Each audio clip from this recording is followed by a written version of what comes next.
Welcome, everyone, to the Beauty and the Surgeon podcast. I'm Amy. I'm a nutritional therapy counselor, and I'm joined today, as always, by Dr. Jason Martin. He's a board-certified plastic and reconstructive surgeon. Dr. Martin, how you doing? Good, and I just want to say that I have a lot of stuff, and today's episode is stuff we're into. Actually, more stuff we're into, because we have an episode previously on stuff we're into, which I feel like I won that competition. But I think you might have won, but I'm just going to go with my narrative that I won last time, that I brought the cooler stuff we're into than you did. Well, I didn't know it was a competition last time. It's always a competition. I didn't know it was a competition this time. So if you're interested, this is, in addition to being a podcast, we do have a recording of it on our YouTube channel at Jason Martin MD on YouTube. And there is video that goes along with it. There might be a little bit of a lag for those of you just listening because we are going to be switching back and forth between some slides, and we're trying to keep this a surprise from each other. So I don't know what Dr. Martin's things are, and he doesn't know what my things are, but I do know one thing. We have the same bag. So unfortunately, Amy got us cowboy bags. So Dallas Cowboys, and if anybody's an NFL fan, she's a huge fan. Huge fan. So you either love the Cowboys or you hate them. Yep. Right? It's the same thing with the Cubs. I'm a huge Cubs fan. I'm not a Cowboys fan. But I agreed to have the same type of bag she does. That's what we have right now. So basically what we're going to do is we each have three things, and we're just going to go back and forth between those three things. So, and I'm pretty sure that one of my things I didn't do because I was worried you were going to do it. So I didn't. And also because it would have been a really emotional thing for me to talk about. So I'm additionally not doing it because it would make me sad. I can guarantee that the things I talk about will not make me emotional. Okay. Okay. Who's going first? You go first. All right. All right. Now, the way we do things we're into is actually she doesn't understand or know, has no foreknowledge of what I picked. And she's going to pick into the bag and first try to think, yeah, you got to look away. First, try to guess what it is. Okay. All right. Here I go. Sleeves up. Nothing's going to bite me, right? Okay. So this is Apex Energetics, Revesero SE. So resveratrol is something that Dr. Martin is definitely into. So tell us why. And I like this because this is a brand that Apex Energetics is a brand that I carry. So if you look at our episode on longevity, it's one of my favorite episodes that we did. It was in February of 2019. So it's recently. It's in the past 8 episodes. And Amy and I talked about longevity, and I actually focused on mTOR. mTOR. And it was such an interesting conversation because we talked about the benefits of intermittent fasting or fasting in general related to autophagy.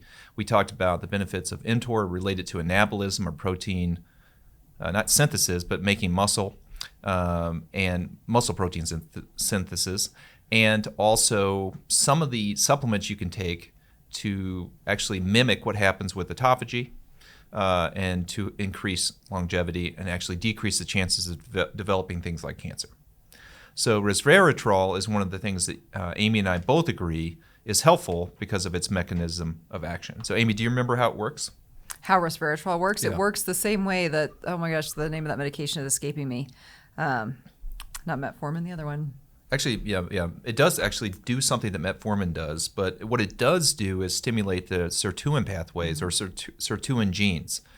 All eukaryotes have sirtuin genes, and that is from evolution. These genes are there to help in times of stress. Mm-hmm. So, Amy, we've talked about this before, but for the interest of this episode, where does resveratrol come from? It comes from the seed of grape or from the skin of grapes. So it's an antioxidant. So I think most people understand that term antioxidant. So that's very concentrated in the skin of grapes. Right. And there's something I was reading about that they talk about the French paradox, that Southern French people eat tons of fat but drink tons of wine and they don't have heart disease. I think it's a little more complicated than that. But they were trying to relate it to the fact that resveratrol is in red wine, because it's made by the grape, the plant, and it gets put into the wine just by means of the processing, and that's why these French people are protected. I think it's a little bit more complicated than that. It's definitely more complicated than that, but it is a powerful antioxidant, and they have done some studies on it specifically related to heart function and just overall antioxidant ability in the body with endothelium and making sure it stays healthy. So there is some real promise there, I think. And that's why I think it's a great supplement to take, because there are no real side effects. No right. negative There's no side effects. And we've all heard that wine can be heart healthy in moderation. Everyone thinks that wine's heart healthy so they can have 4 glasses. That's not what they're saying. They're talking about 1 or 2 a week at the most. But you can get the healthy component of wine in a pill that really has no side effect. The way it works is multiple ways, but primarily the mTOR pathway, it inhibits some of the precursors of mTOR, which is mammalian target of rapamycin. That's what it stands for. Rapamycin, that's the one. And it inhibits mTOR from occurring. mTOR, remember, builds muscle and does things when you have excess energy. So, which are good things. Yeah, which are good things. And I want to talk about that in a second, because I want to go over that again. The second thing it does at higher doses is that it affects AMPK, which is one of Amy's faves, at least from the longevity episode. You may have already forgotten about it, but I haven't, Amy. No, I said that was this is my one faves. of the things I'm into, okay? And AMPK is part of the kinase triad of enzymes, which includes AMPK, mTOR, and ULK. I can't remember. ULK1. Yeah, maybe I'm saying that wrong. Anyways, it can affect AMPK, which mimics what happens in calorie restriction and fasting, which can ultimately lead to autophagy. So, Amy, quickly, let's go through autophagy, because I think that's appropriate here. Autophagy is basically just like cleaning house. It's kind of the breakdown of old cells. It's house cleaning. House cleaning, right? And then you can take all those components, the old cells that are senescent, that's the word we use, that aren't doing anything, and you could reuse them as like recycle the pieces and build stuff, right? So you get all the old cells gone, you keep all the healthy new cells, and that's why intermittent fasting, or at least fasting periodically, is healthy for you, because it allows your body to recover and rebuild. The reason that the plants and all these animals, and including us, eukaryotes, have sirtuin pathways in general is because it's for times of stress. From an evolutionary standpoint, we were stressed and the body needed to recover and spring clean and get all those bad things out and renew so it can prepare itself when it has food again. When it has food again, or calories, that's when the mTOR pathway is stimulated, and then you build muscle. Longevity, if you listen to our longevity episode, and this is why I'm so into this right now. This is the stuff I'm into. All the people that are proponents, the really well-known people like David Sinclair, and there's a few other people, they are big proponents of stimulating autophagy, but not stimulating technically protein synthesis and stuff like that. Because mTOR in itself is the opposite of autophagy, right? I know, I'm not just saying. Not the opposite, but the pathway itself, it's right, an on and off thing. The pathway is, yes. So I feel like I can have my cake and eat it too. This is why I'm into resveratrol. So I can eat a high protein diet, which I do. I can do resistance training, which I do, because Amy and I both believe that sarcopenia is a problem for aging. We want to have physiques and functionality that's good when we're 60 and 70. We want to be able to sit up straight, have strength. You don't want to be some skeletonized person with no muscle mass and calorie restriction and have no functionality. At the same time, you also want to give your body time to recuperate and do autophagy. So one of the things that Amy suggested was doing fasting like once a month, which I thought was a great idea, 24 to 36 hours at a time. And then also you could take something like resveratrol, which is going to stimulate the pathway that leads to autophagy, because as Amy also said in that episode, they're occurring at the same time. mTOR and autophagy is occurring. It's not one or the other. They're occurring simultaneously. So then you are allowing your body to spring clean, get the bad stuff out, renew, and get ready for the next time that you have abundance of food. Very cool. Do you have anything else to say about that? I don't. I Okay. think it's a great supplement. No side effects. It's an awesome supplement to take. And Amy and I are both teetotalers, so Yeah, we don't- resveratrol is That's where we're getting our... This is my Malbec. That's my right wine. Here. Yeah, all right. This is my Malbec. All right. Are you ready for me? Yes. Okay. I think I'm winning right now. Okay, well, you're the only one who's gone, so that's like playing tic-tac-toe. But if you took a vote, who has the best choices? I have it right now. Okay. Okay. I'm putting my hand in here. Okay. Of course it's a book. It's always a book. Do you ever do anything but read? No. Okay. Oh, all right. So we know this book, Open Wide. This is one of Amy's favorite authors. What's her name? Melissa Ambrosini. Yeah, we also follow her on Instagram. She's great. And she definitely has a view of how to approach life that is somewhat inspiring. It gets a little overboard sometimes, but she actually is very entertaining, and she has a lot of really good advice, I think. Yes. Now, she, I think, is more geared toward women, not men. I don't know if I would take away from Open Wide as you would, but maybe not. I think you should absolutely read Open Wide. So That would I do require own me this to read a book, by book. the way. So this is a copy from the library, but I do own this book. I just own it in a digital format, which I was going to put my Kindle in there. I'm like, why don't I just get the book from the library? So I do own this book. I've read this book probably 4 times, cover to cover, and I go back to it frequently, reading just little chunks of it. I had tried to read. She has a book before this. So Melissa Ambrosini is an author. She also is a podcaster. So she has the Melissa Ambrosini podcast, which is great. She has a lot of great guests. And I heard her. Yeah, her podcast is really, really good. It's good. Yeah. The reason I heard about this book was because I heard her on another podcast being interviewed about this book that was coming out. Well, at the time it had not been released yet, but it got me to thinking, I tried to read her other book, which is called Mastering Your Mean Girl, several years prior, and I just couldn't get into it. I think I was just not in the right energetic space to take it in, because it's a lot. So I read it again before this book came out, and then was even more excited to read Open Wide. And the full title is A Radically Real Guide to Deep Love, Rocking Relationships, and Soulful Sex. And she does get a little over the top sometimes. Yeah, the graphic sex part is what I was kind of alluding to, but it kind of makes sense in the way she approaches emotion, life, relationships, and love. And her overriding theme about love and approaching life with appreciation and love, I think is universal for everyone. It is, and it's not just romantic relationships. This book in particular does have a focus on romantic relationships toward the end, but at the very, very end, it's mostly, more than anything, about how you view yourself and your relationship with yourself. So the chapters in the book, or the parts essentially, so the first part is Unleashing Your Divine God Essence. And it talks a lot about understanding male and female energy, and you guys are all laughing at me. There's a lot of that stuff. Yeah, there is. Poor Darnish right But to be honest with you, that's not the way my brain works. And actually, when you listen to her or read something, it kind of makes sense. So I have to say, it's not something I'm into, but I could be into it. Right, and it's about understanding the firm and the fluidness of everything in life. So for someone listening to this, what do you think that they would get out of this book? I know it's different for everyone, but in general, what does it provide?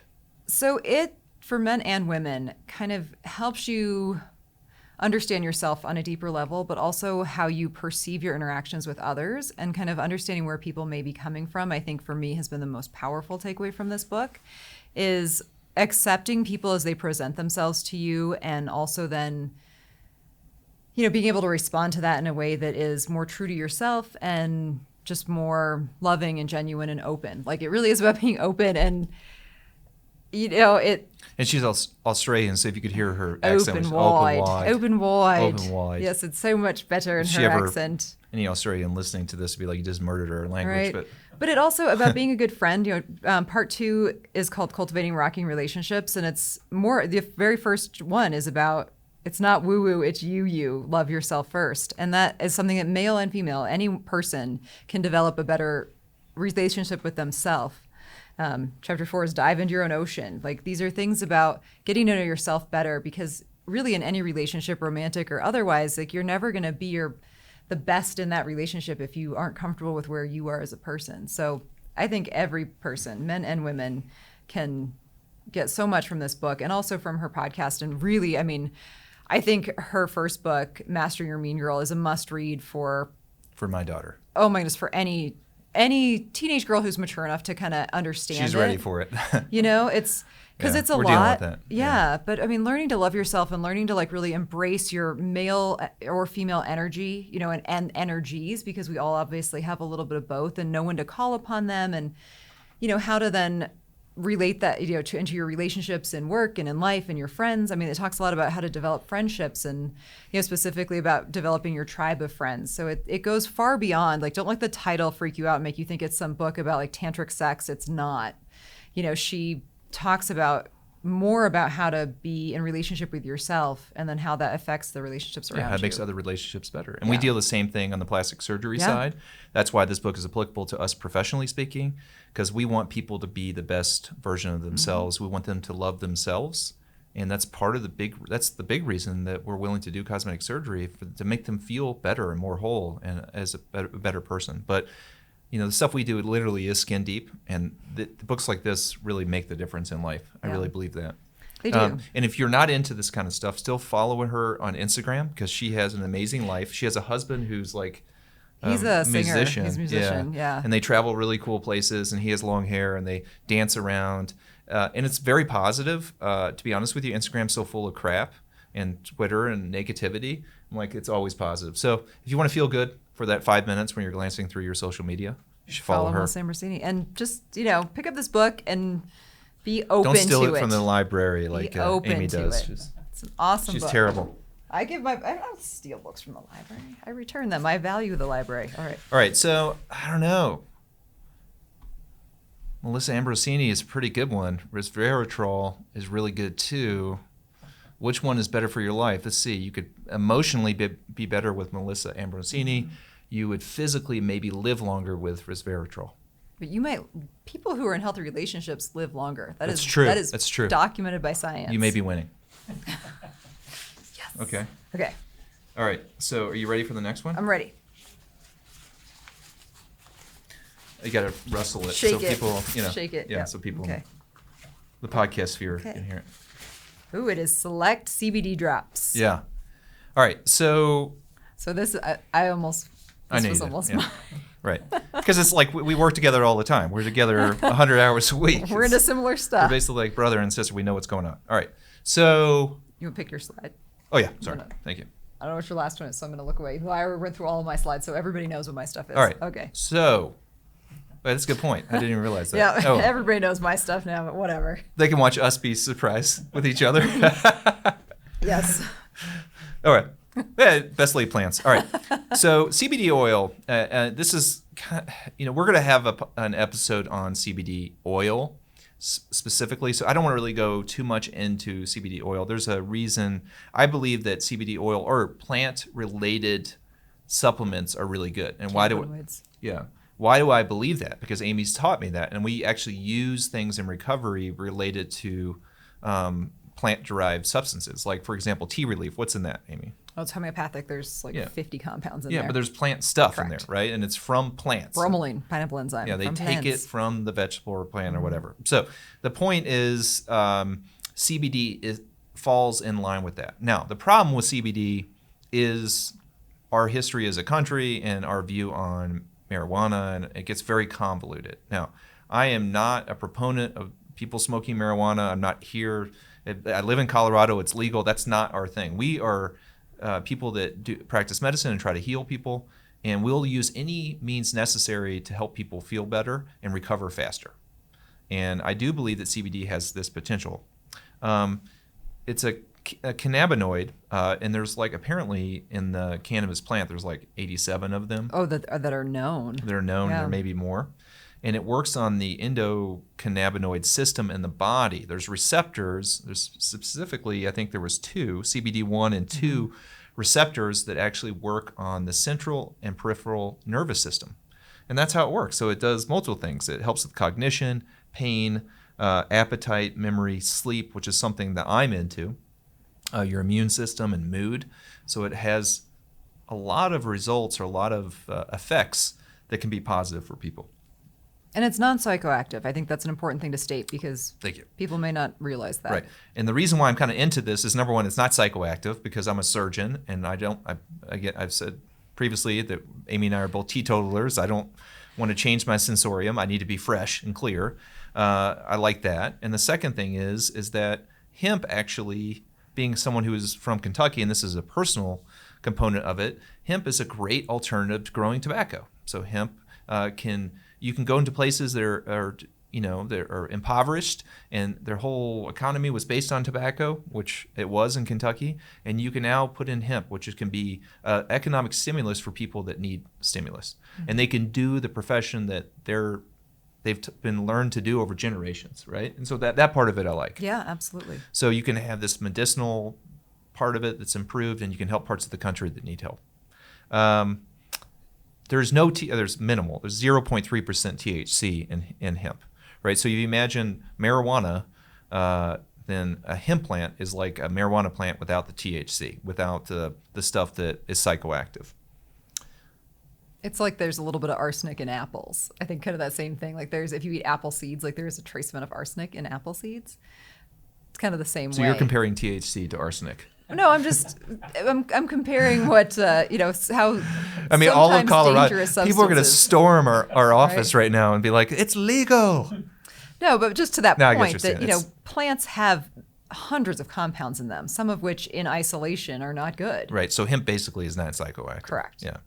And one of the things is you'll find out if you live in a place like Colorado where marijuana is legal, it's difficult to grow marijuana the way that these people do for distribution. It has to be in a controlled environment that's like vacuum sealed, and the irrigation and everything along with it is very complicated. Hemp is not. Hemp, they want to grow as big and fast as possible.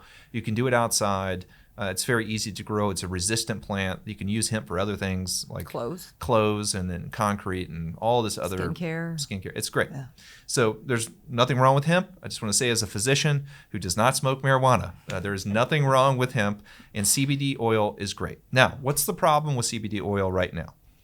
There's a lot of people out there pushing it, and they don't have all the data and science behind it. So there are definite studies that show the benefit of CBD oil, but those studies are few and far between. Mm-hmm. And we're going to need more data coming out to show us the way we can use this. If you get CBD oil from someone and they're telling you that it's going to change your life, your sex life is going to be better, all the pain's gone, your mood's going to be better, you're going to be able to run a marathon, and you're going to regrow the limb that you lost in the war. It's not going to happen. So CBD oil is a great additive, but it's not the solution. Would you agree with that? I would. And it's also because it is a natural substance and dosages are going to vary so much.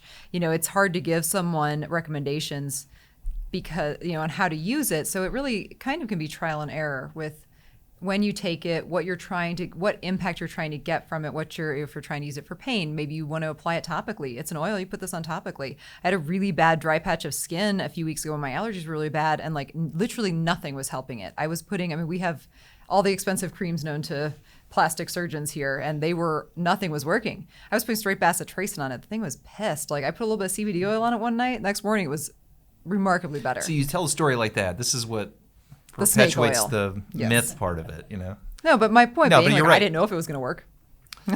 So that's what my point is. I don't know if it was going to work. So for anyone thinking about CBD oil, and this is going to be more prevalent than less over the next couple of years, the endocannabinoid system, the part in your body where the CBD compound interacts, we are just learning more and more about that.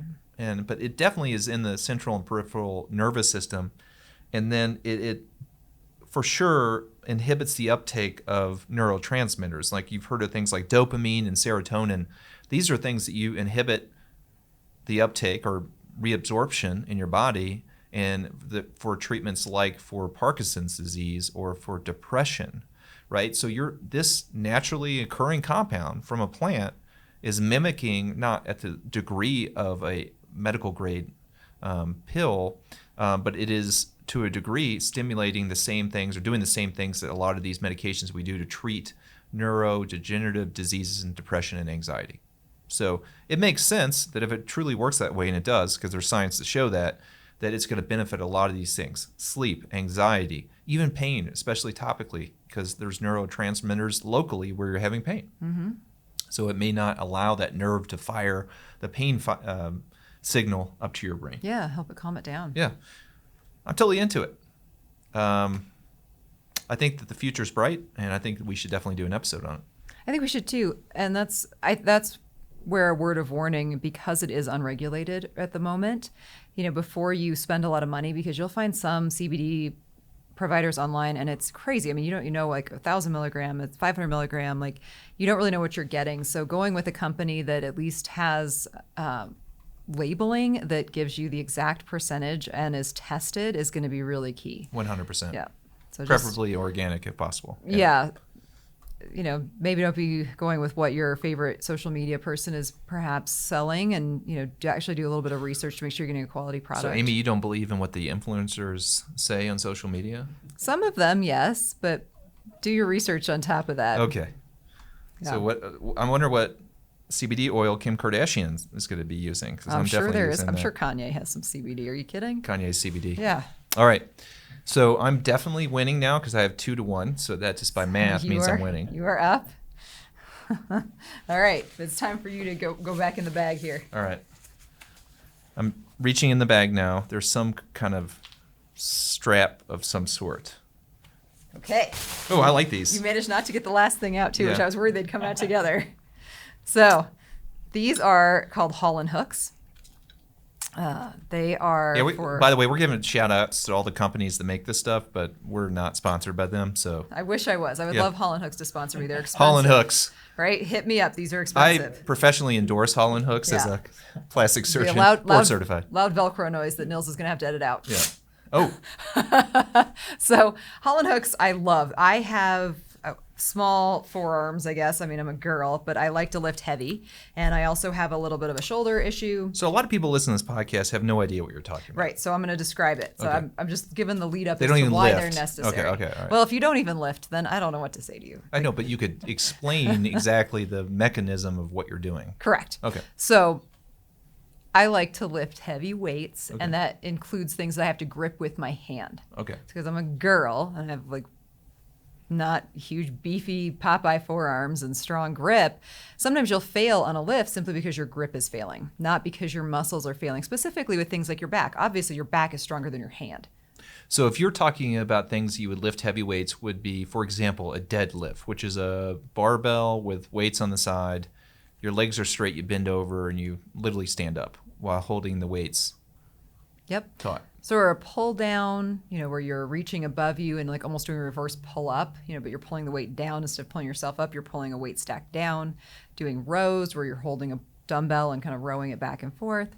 So things like that where your grip might fail before the muscles you want to feel working fail. These are awesome. And they're in the past. Honestly, I had this problem when I was trying to get my PRs, which is your personal record for deadlifting, and I had what'd you call when I had to switch my grip, Amy? Reverse grip. I had to do a lock grip, and that helped, but still was struggling because when you get into weights that are really high, like 250, 300 pounds, your grip does fail.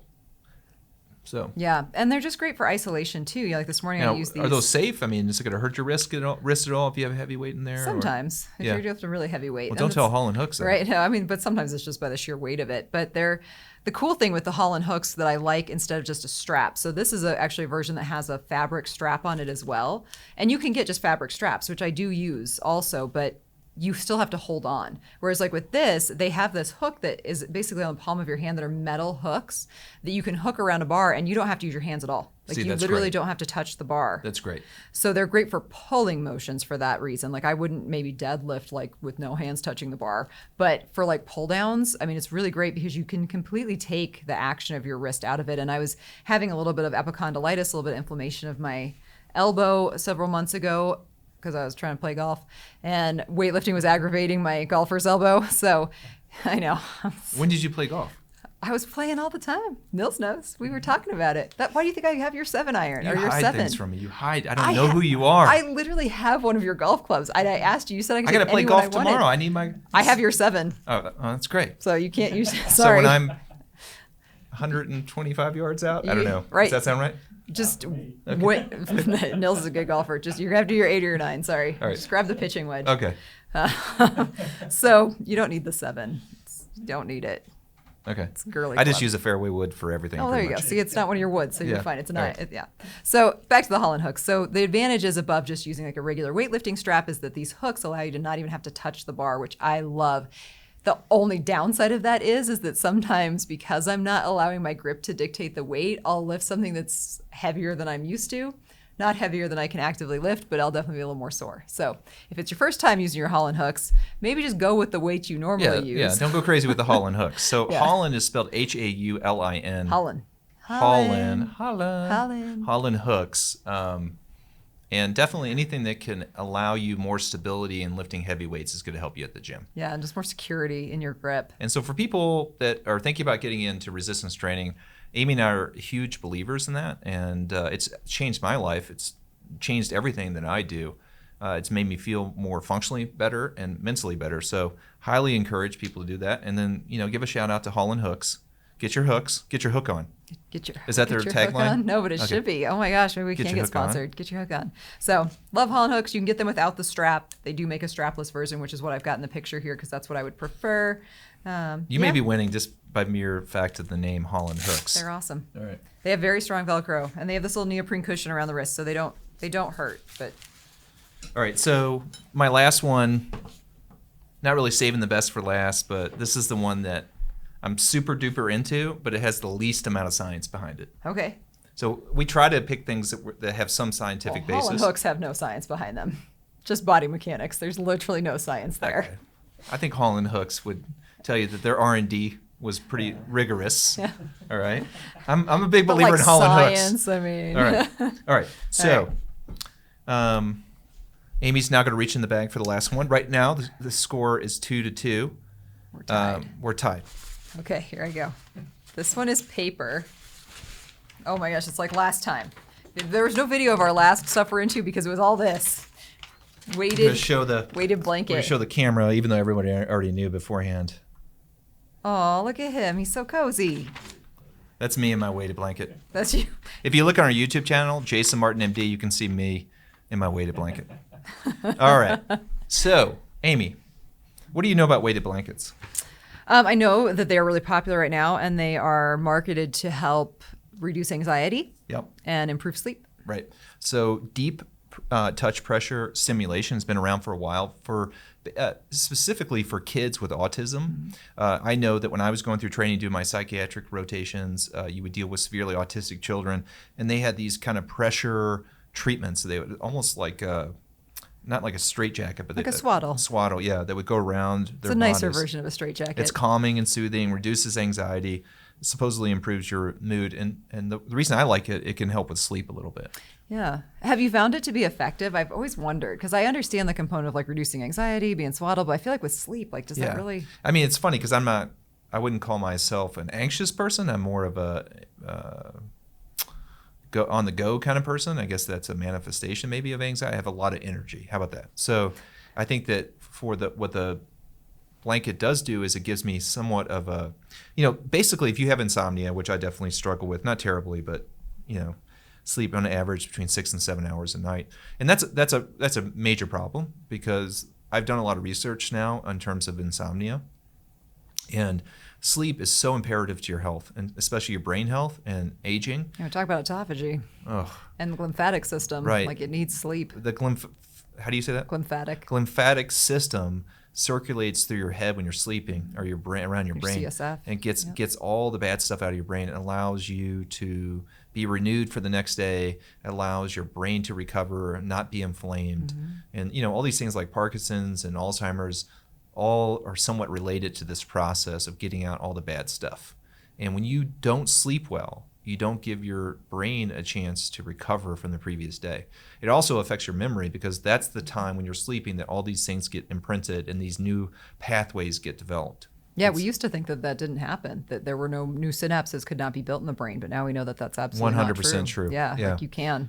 So if you care about your brain and you care about not getting Parkinson's or Alzheimer's or aging well, then you want to try to sleep well. Well, what do you do if you're a person that eats well, does resistance training, has an amazing office manager, an amazing producer that does a podcast with you, has an amazing family and a beautiful wife and great kids, and is, I would call a pretty darn good surgeon?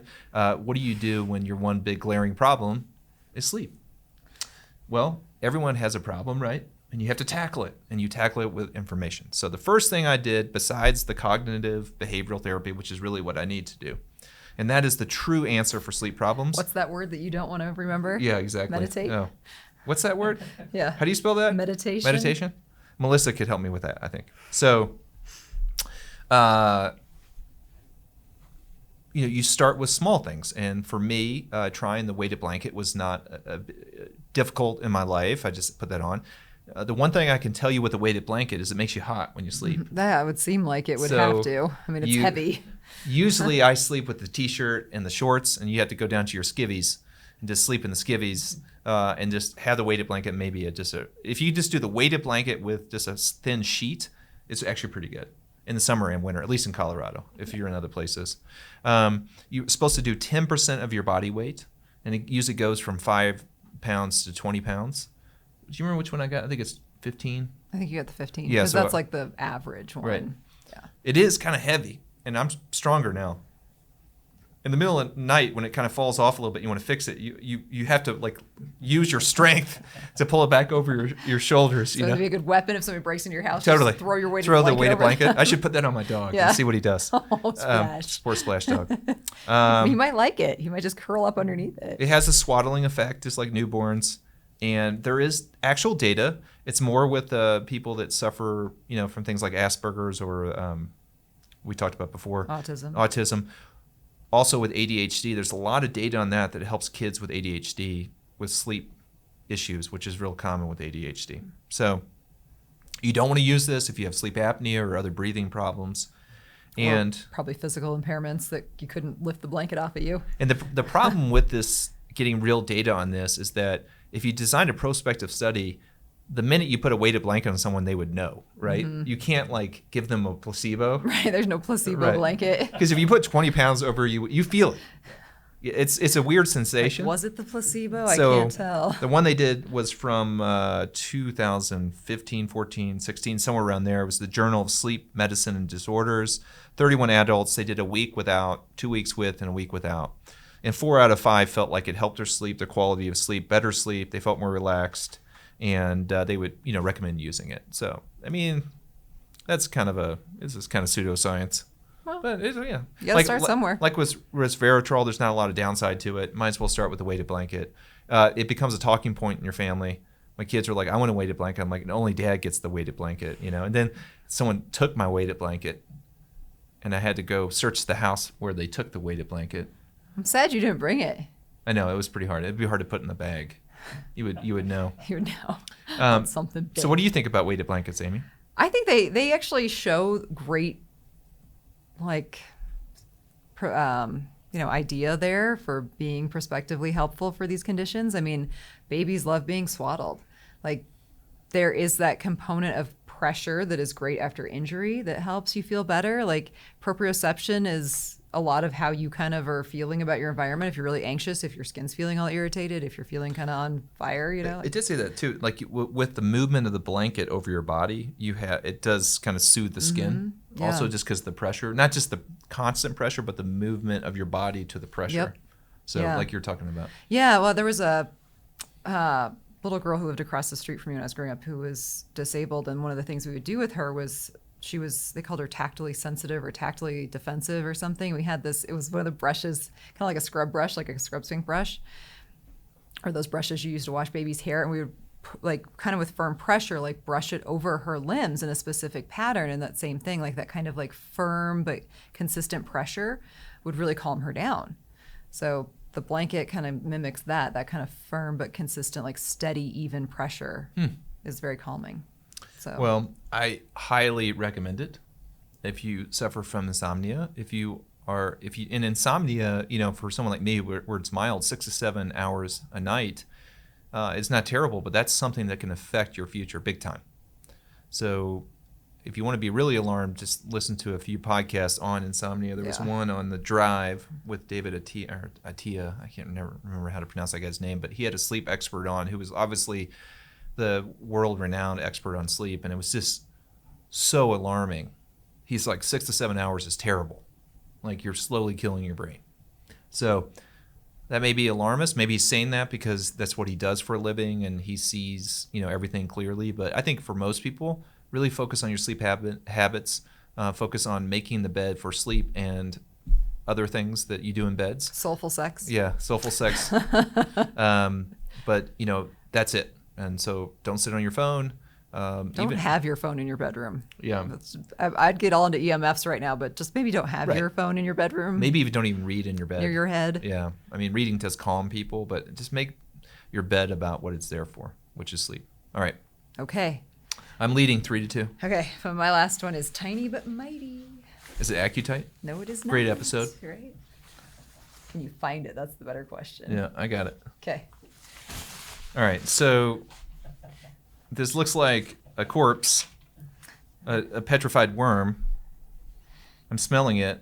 It doesn't smell like ginger. It has a ginger appearance to it. If you look on YouTube, you can see me holding it up. It looks disgusting. It looks. I mean, I will say this. It took a long time picking the perfect one to put in the bag because I wanted to make sure that it was big enough that you knew that it was not like a cat turd that I'd put in the bag. And not like weird, I didn't want you to be grossed out. Was that cat turd from Pottinger's Cats? From Pottinger's Cats, Your favorite cats. From my epigenetic cats. So this is turmeric.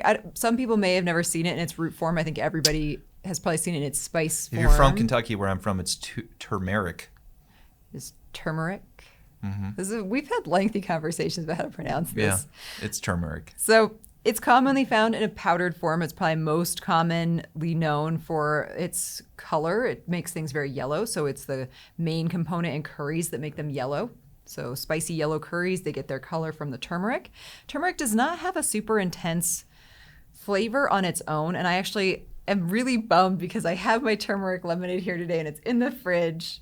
I brought it to show everybody. I made a big batch this morning, so I have a big jar full of it, and it's in the fridge. It's in the fridge. Oh, it's just like 10 feet away, but it's not physically here. So what does turmeric lemonade taste like? Oh my gosh, it's delicious, and I was going to make you taste it. It would have been hard to hide in the bag, so whatever. It's fine, but no. Yeah, I'm sure. So turmeric. It's okay, Nils. Yeah. The moment's over. It's over. She ruined it. I ruined it already. So the reasons I love turmeric and the reason I recommend it frequently is for many reasons. Specifically to patients after surgery, it's a great supplement to add in because it's really powerful for inflammation. And so recovery from surgery, there was one we did this year also, an episode where Amy talks about some of these supplements. That was last year. Was that last year? Yes, Oh my gosh. Supplementation around surgery was last year. 2018. Okay, yep. Within the past 6 to 7 months. An excellent episode. Actually, it's one of my favorite episodes, primarily because Amy talked and I didn't. But she showed how intelligent she is, and she gave us some recommendations, and this was one of them on there. Yeah, so turmeric shows a really amazing potential in a lot of different fields, and it is being studied.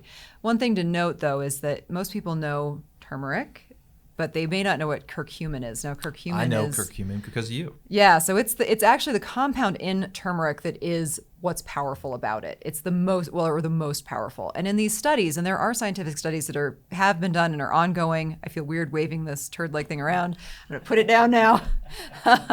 You can proceed to wave it. Yes. It's like Mr. This is not right. It looks like a French fry, like a distorted French fry. Or a finger. Yeah. I don't know. Oh, it's bad. Yeah. So it's important to note that in the studies that are done about turmeric, they're actually studying curcumin and in really intensely high doses, so several grams per day. So most of your over-the-counter supplements are not going to get anywhere near that, and it would certainly be hard to consume that much fresh turmeric. However, as a nutritional therapist, one of the things that I absolutely understand about the way the human body works and about how nature works, when you consume this turmeric root in its raw form, uncooked raw, you're getting more of the bioavailable substances in it. So there's not necessarily one-to-one comparison. You tell me I have to eat this good. petrified, disgusting-looking thing like this? I'm going to make you drink some of the turmeric, or some of that. How much money would you give lemonade. me just to eat this? Oh, I wouldn't give you What's it any taste because like? It's delicious. It's kind of spicy. I mean, it doesn't really taste like much. It doesn't taste like much. It's clean. It would taste like dirt. Okay. Yeah, see. That's just terrible. Oh, smell it. No. Why would you put that in lemonade? It's delicious. That's vulgar. It's so good. It does stain everything yellow. It's okay. I got my Beauty and the Surgeon coffee mug. I can wash it down. Right. So if you're using the raw form, like even the pills, like you will stain everything yellow, and your finger is your house. Like everything you touch will be yellow. So you won't. Yeah. All right. Your tongue probably is. Well, so I just got a lot of bioavailable turmeric. Yes. So the most interesting things that it's being studied for are for its effect on heart-related conditions because it's really helpful for helping keep your endothelium healthy, Right. and preventing cholesterol buildup on your arteries. And that's what the plaques. And the plaques, if you get into the whole pathophysiology of plaque formations with inflammation, and then the endothelium becomes disrupted, and then things grab on, and the plaque starts forming on top of itself. Yeah, like and then depositing, like layers, like Yep. you could see, like in depositing in sand and the formation of rocks. The same idea. yeah, because I mean, some of those cholesterol molecules that are hard can form little lesions, and then your body sends inflammatory processes there to try and cover them Right. up and patch them, and Which is why inflammation's so bad. leads to more inflammation, leads to more things getting stuck right there, leads to Self-fulfilling, blockages. yep. Yeah. So that's really interesting. So it has a powerful effect on keeping healthy endothelium, which might lower your cholesterol, could be really beneficial for helping with heart-related conditions or preventing heart-related conditions. An ounce of prevention is really the thing with nature. Also for brain health, they are studying it for its connections to same thing that we were talking about with CBD, like how it affects the receptors in the brain for things like serotonin and dopamine, and how it could be very beneficial for helping with depression-related conditions. So those are some of the really cool things that they're actively studying turmeric and curcumin for, and these are actual scientific studies that are being done. If you tell me to eat a raw one every day, I would. If you guarantee that I won't get a plaque and have a heart attack. I mean, I can't go quite that far yet, but there are really no downsides. So consuming turmeric, there really is no known upper limit for daily intake. Where do you get this? I buy mine at the health food store. So it's usually with the ginger, like right next to the ginger, but you can see, I mean, it is an intensely yellow color. And you can even see that through the skin. I mean, you can tell by looking at this that even though it may look like ginger from a distance, it's the yellow, the orange, the yellow comes through. And like, I don't know, I see that color and like I get excited. Like that is like beautiful. And I mean, obviously like this is good. Like this is food you want to consume. You got to get out, man. I'm telling you. There's more to the world Even than Melissa this. Ambrosini would tell you have to get out of the house. So good. So yeah. You get excited because of the about ginger. the color of turmeric. It's Oh my beautiful. God. But I don't know who's worse, you or me. But there's no downside, and this is why with nutritional therapy, I mean, I use food to heal, and food is medicine. So, absolutely, if someone is recovering from surgery, it's a great thing to add in. If you have a strong family history of heart disease, like adding in a curcumin supplement is not going to hurt you. Nope. It's not a blood thinner. It's not even, I mean, I'll have people stop ginger before surgery because of the effect it can have on blood clotting, but turmeric is okay. Yeah, and that with like CBD and even resveratrol, these are all things that occur in nature. Mm-hmm. Your body has been exposed to them over time from an evolutionary standpoint and selected, and so they have actual benefits. These aren't like manufactured drugs with side effects we don't understand. I mean, These are things that, over time in the history of human beings have been, we have adjusted to what is available and to use them properly. Right. So your body knows what to do with knows the what to things do in with here. it. Thank you for Yes. saying it better. So that makes total sense. That's awesome. One thing to look for if you are looking at getting turmeric in a supplement, there are a few things to keep in mind. Are we gonna give a shout out? No, there is one that I really love. What's it called? It's from Vitacost. It's their Root 2 brand. And the reason that I like this one specifically is that the dosage is very high. And it also has bioperine or piperine in it, which is black pepper. It's a black pepper extract. Turmeric on its own is not super bioavailable, like to have it be absorbed by your body. It gets broken down. So having it in conjunction with black pepper, they found that increases the availability of it by over 2,000%. The other thing that really increases its efficacy inside the body is having it with fat. It's a fat attracted kind of molecule. So consuming it with coconut oil. I mean, you think about Indian cooking, curries, they're generally coconut based. If you're consuming raw turmeric, definitely adding in a little bit of coconut oil into things. I haven't even tried Root 2, but I guarantee it's better than what I just ate about 5 minutes ago. Wait till you have the turmeric lemonade. I am, and also as a board certified plastic surgeon, endorsing Root 2 supplement. It's good. So turmeric, Thank you, Root 2. making golden milk or turmeric lemonade, these are great ways. There's I do a little crack of pepper in the turmeric lemonade or a little bit of cinnamon because it's going to help your body absorb the turmeric better and get more of that beneficial kind of extract out of it. That's awesome. Okay. That's it. My bag is empty. My bag's empty too. Nothing left. Go we, Cowboys. We realize the Cowboys may not be that good this year. They won't be. Sorry. If you're a fan, commiserate with me later. So I think that was pretty good. It's hard to say who won. Just kind of looking back, you had something I could eat, so that's worth some points. Right. You had some strange-looking hooks that had an awesome name, and you had a good book. We love Melissa. Melissa. Yeah, she's great. So I had the resveratrol because I'm going to live forever. I'm going to be like 300 years old. I You had aren't this, already? Yeah, see, I am. That's why I'm a cosmetic surgeon, because Right. I look so good. That's I've operated myself. A CBD oil, which really is positive and doesn't have a lot of downsides to it. It helps with anxiety. More importantly, it helps with sleep. That's what I use it for. Sometimes it's before bed. And then I also have the weighted blanket, which is my foo-foo fun thing. Here we go. The Thank weighted you. blanket. Yeah. I mean, it doesn't look that heavy. Not a lot of scientific data, but I do some resistance training in the middle of the night when I have to move the blanket around. Okay. Yay. Well, thank you everyone so much for listening. You know what? You want to know something really creepy? Yeah. We had 3 items. You had no idea what they were. Sarah had no idea what order you were going to pull them out of the bag in. You pulled them out in the order of my slides.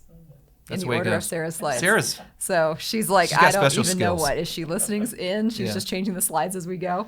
So if you're interested in watching this episode, if you're not watching it, you can find us on YouTube at Jason Martin MD, and also the Beauty and the Surgeon podcast is on Instagram at Beauty and the Surgeon podcast. You can also follow our Instagram account, which is at Jason Martin MD, which we have stuff usually related to what we're doing here on there. Yeah, we would love it if you would rank us, rate us, review us, share us with your friends. It's super helpful if you give us a like and share us.